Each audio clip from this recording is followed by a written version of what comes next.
Hey there, good morning leaders. Hari ini saya akan bicarakan tentang marketing, tapi dari sisi market research, yaitu riset pasar. Semua orang tahu ya, ketika kita di marketing kita harus selalu berusaha untuk mendapatkan data yang paling pas, data yang paling terkini, data yang paling relevan, sehingga kita bisa mendapatkan input yang berguna, supaya kita bisa memberikan service yang pas, supaya solusi kita terhadap problem di market itu ditanggapi dengan positif. Kan tujuannya begitu ya? Nah, problemnya adalah market research ini tidak gampang ya.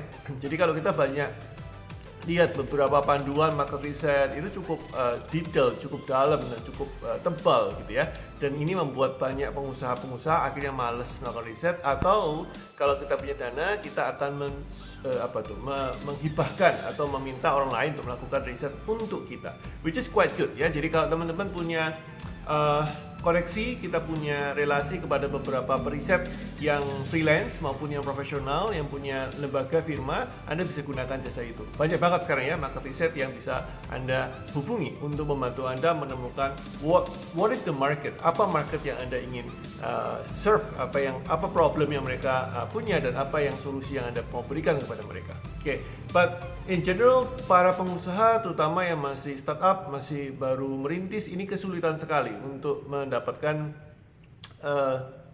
data pasar yang jelas. Oke, nah kali ini saya akan sharingkan panduan saya yang saya praktekkan ke beberapa perusahaan, dan looks like sepertinya kelihatannya sangat membantu sekali, dan mereka mendapatkan data yang pas ya, sehingga mereka bilang, coach ini enak banget caranya, ini keren banget caranya, ini bisa membantu saya untuk menemukan apa yang perlu saya lakukan, apa yang perlu saya berikan kepada market. So let's go, supaya nggak pusing-pusing ya, karena kalau salah Anda akan pusing.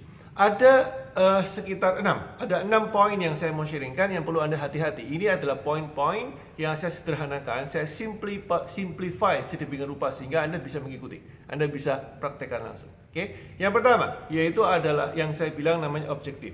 Problem daripada market research adalah objektifnya kadang tidak jelas. Apa sih objektif itu? Sasaran, tujuan, what do you want to know, apa yang Anda ingin ketahui. General rulesnya secara umum ada dua aliran. Satu adalah dengan cara bertanya open-ended, seperti katakanlah, ini dari saya bawa bolpen ya, saya ambil contoh seperti ini. Katakanlah Anda ingin memproduksi bolpen atau Anda ingin menjual bolpen ke market. Kemudian Anda memberikan open-ended question ke objektif, ke target market Anda, ke sampling Anda yang Anda ingin cek. Ya, Pak, apakah bolpen, seperti apa bolpen yang paling Anda sukai? Ini namanya open-ended ya, jadi pertanyaan yang dijawab dengan penjelasan. Seperti apa bolpen yang Anda sukai? Itu aliran pertama. Aliran kedua adalah Anda menanyakan, apakah bolpen seperti ini yang Anda suka? Itu namanya close-ended. Jawabannya tinggal yes or no, ya atau tidak. In general ada dua aliran. Nah, dua-dua ini punya kelemahan. Bayangkan Anda tanya kepada orang yang tidak Anda kenal, dan Anda tanya dengan pertanyaan open-ended. Bolpen seperti apa yang Anda suka? Apa nggak pusing gitu orangnya menjawab? Ya, bolpen seperti apa yang saya suka ya?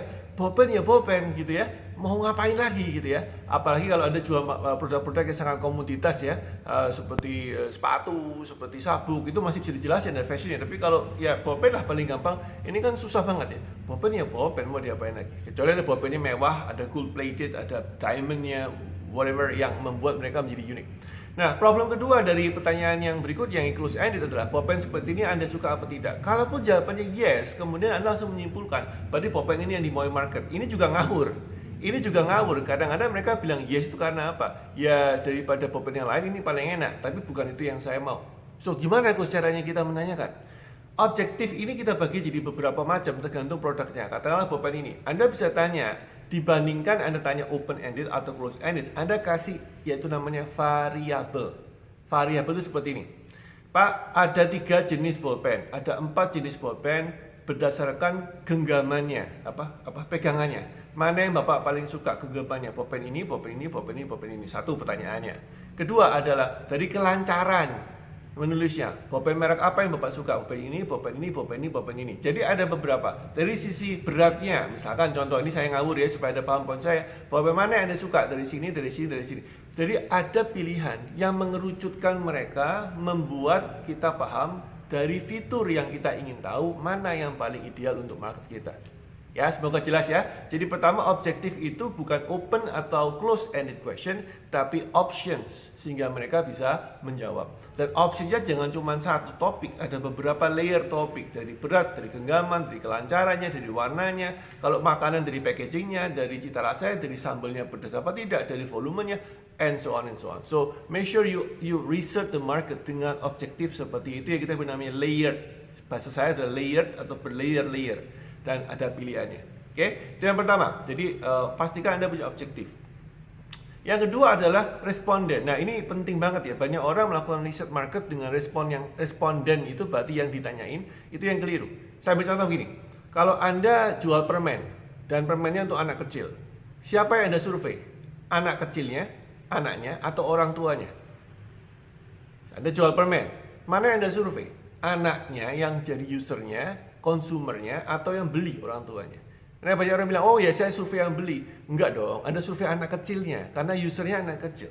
In fact, sebetulnya kalau di lorong supermarket, itu ada sebuah filosofi yang mengatakan, jika produk Anda dilihat dengan eye level tertentu, eye level daripada respondennya, kalau Anda jual untuk anak kecil, maka Anda harus jongkok, dan Anda harus setinggi anak kecil untuk melihat apa sih yang dilihat dari kacamata anak kecil, sehingga Anda bisa mendapatkan responden yang benar, ya, kacamata yang benar. Ingat, responden ini penting banget, jangan salah responden ya, jangan salah orang yang Anda survei, ini percuma, sia-sia.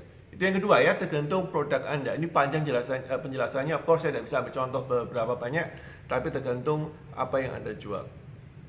Yang ketiga adalah problem di data. Nah, jika Anda melakukan yang pertama dan kedua yang dengan baik, yaitu ya objektif yang jelas, respondennya pas, biasanya datanya nggak akan terlalu banyak. Tapi kalau yang pertama dan kedua ini berantakan, terutama yang pertama, objektifnya nggak jelas, Anda akan tenggelam dalam data yang begitu banyak. Akhirnya Anda bisa tahu sampai habit konsumen, Anda bisa tahu mereka sukanya apa, mereka bangun tidur jam berapa, mereka ngerokok merek apa, mereka kalau hobi nonton apa, tapi semuanya nggak relevan. Ini saya bilang namanya analisa paralisis ya. Jadi terlalu banyak yang dianalisa sehingga market research-nya itu tidak mengerucut. Anda end up dengan 100 halaman buku, tesis, disertasi, skripsi apapun namanya yang membuat Anda terkesan pintar tapi tetap tidak bisa memutuskan mau ngapain kita. Ya, tugas daripada market research adalah membuat Anda tahu apa yang Anda ingin lakukan sehingga Anda tidak bingung ya. Jadi terlalu banyak data, I don't like it. Has to be clear. Itu kenapa saya bilang objektifnya harus ada layernya Anda mau, kemudian kedua harus ada respon yang tepat dan datanya sehingga succinct ya. Succinct itu berarti ringkas sehingga bisa dipakai untuk kepentingan Anda. Nah, keempat, ini berbahaya sekali. Kebanyakan periset ataupun riset yang masih awal, pengusaha yang garis miring menjadi periset juga supaya hemat biaya, supaya tidak usah kontak konsultan untuk riset. Biasanya problemnya di timingnya salah. Saya kasih gambar yang paling jelas, paling gampang. Misalkan Anda menjual makanan, Anda mensurvei makanan mana yang disuka ketika orang itu selagi kenyang-kenyangnya. Ini contoh paling gampang. Saya tahu ini pernyataan konyol, tapi ini supaya memberi gambaran ya. Banyak pesurvei itu memberikan pertanyaan surveinya ketika konsumennya sudah dalam kondisi jenuh, ya.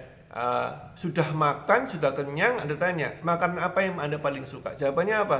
Ya semua biasalah, nggak ada masalah buat saya, yang penting bisa dimakan enak. Toh, mati kan? Terus gimana? Nah, ada juga orang yang tanya ketika kalau dalam kondisi puasa, kelaparan sekali, dia tanya, makanan apa yang Anda suka? Dia bilang semua enak. Ini saya bilang wrong timing, timingnya harus tepat guys, Anda perlu paham. Terus gimana caranya supaya timingnya tepat? Sebetulnya ini kompleks sekali, tapi saya coba simplify semoga nggak salah paham ya.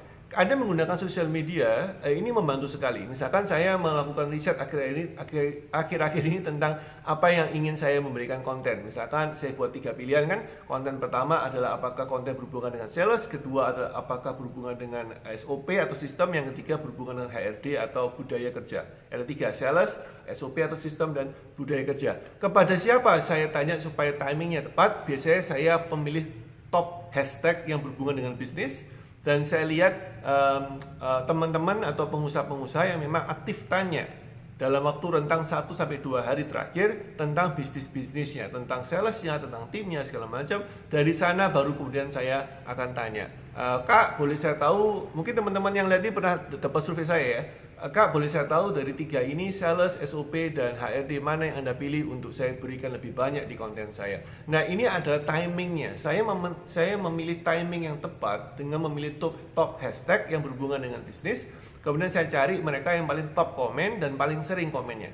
Tapi kalau komennya cuma jempol segala macam, kemudian muka orang smiley segala macam, saya nggak akan tanyakan. Tapi yang kasih pertanyaan, kasih komentar, kasih sanggahan cukup minimal 3 baris atau lebih di dalam Instagram, akan saya pilih untuk sebagai kandidat timing yang tepat untuk saya tanyakan, responden yang tepat dan timing yang tepat. Of course saya ada background check juga, saya cek siapa yang tanya itu, saya lihat, saya kepoin, kalau nggak di lock ya Instagramnya. Jadi ini salah satu cara paling sederhana. Saya nggak bilang ini cuma satu-satunya, ada banyak cara lain. But so that you are so clear, timing is everything. Kalau Anda tanya dengan timing yang salah, maka jawabannya menjadi ngaco, Anda jadi bingung, akan menjadi toxic, akan menjadi racun di saat Anda, malah ngaco. Ya, and finally yang nomor 6 supaya nggak kelamaan. Yang keenam adalah blindfold atau penutup mata. Artinya apa blindfold itu? Anda sudah dapat datanya, Anda sudah dapat respondennya memberikannya benar, Anda tidak peduli dengannya, Anda peduli dengan ego Anda.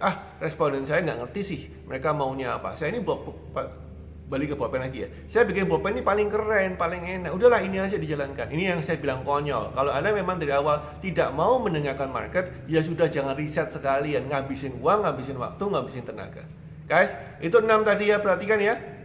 Dari mulai objektif, Anda respondennya harus tepat, kemudian data jangan kebanyakan tapi harus clear, timing ya, kemudian Anda punya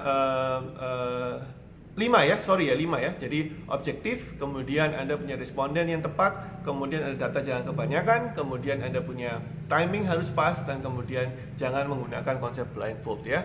Bukan 6 tapi 5 hal yang saya praktekkan, yang saya minta klien kami, yang saya minta member kita melakukan. Semoga Anda bisa terbantu dengan vlog ini. Semoga Anda menjadi periset yang lebih akurat untuk bisnis Anda. I see you tomorrow my friend. Bye bye.